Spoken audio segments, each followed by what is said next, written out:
The next problem says that if you have a cosine of an angle that is negative 7 over 25, and the angle is between pi over 2 and pi, what is the value, the exact value of the tangent? The sine is equal to y over r. The cosine is equal to x over r. And since we're dealing now with a cosine that is equal to negative 7 over 25, we know that if 25 is the radius, the x value will be negative 7.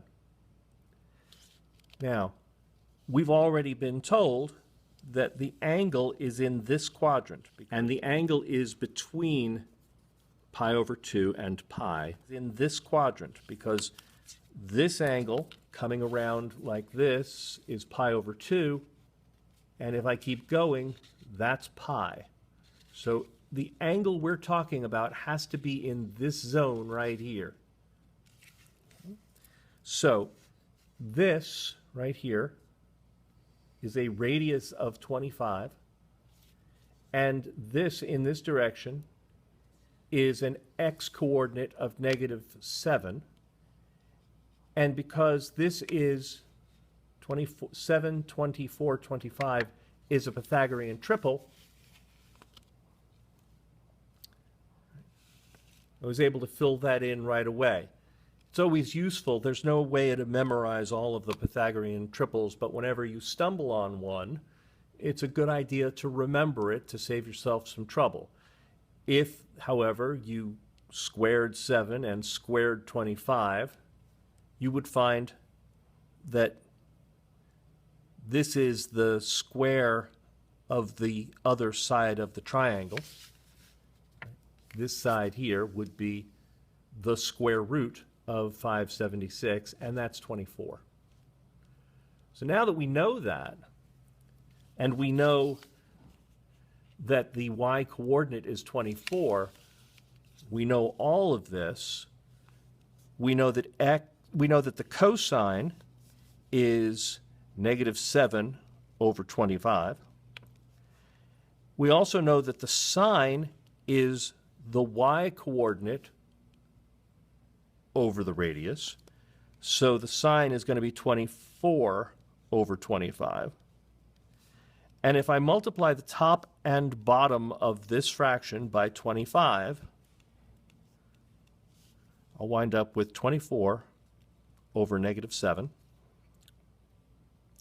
And that is the tangent of this angle right here, this theta. The tangent of theta is equal to negative 24 over 7. The next problem says, give all values of theta in this interval such that the tangent of theta is negative 1. Now again, if you remember that tangent is slope, then you know that we're talking about a line that has a slope of negative 1, and it's going to look like that. And if we're talking about the interval of negative 2 pi to pi, and that means looking at 0 to 2 pi means going in this direction, and looking at 0 to negative 2 pi means going in this direction. We make two full circles. And the places where the slope will be negative 1 will be here, and here, and here, and here. Here is the whole unit circle. The whole unit circle with 0, pi over 6, pi over 3, pi over 2, 2 pi over 3, all the way around. And then I took a red pen and marked the values in the negative direction. This right here is negative pi over 6.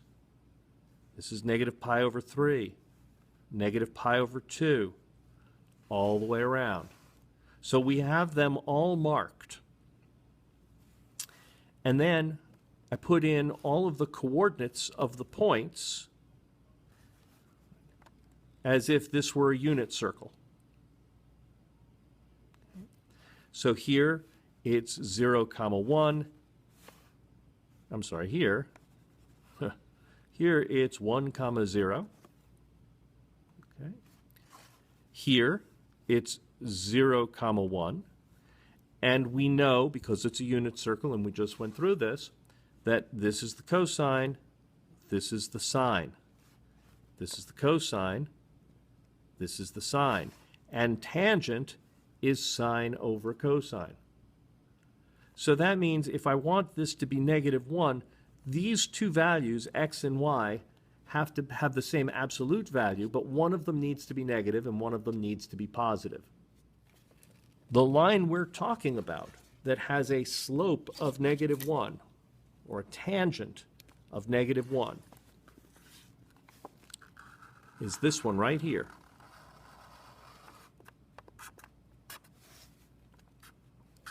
Okay? And that is because the x value is negative, the y value is positive here.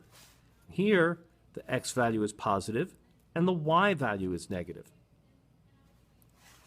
So we have a positive x and a negative y. Here we have a negative x and a positive y. They both have the same absolute value, so when you divide them, it will be -1. So the question is, going around in the positive direction, what are these two angles? This angle here is 3 pi over 4. This angle here is 7 pi over 4.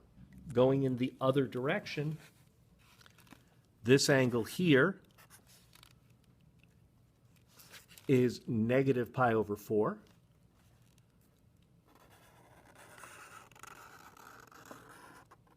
And this angle here is negative 5 pi over 4.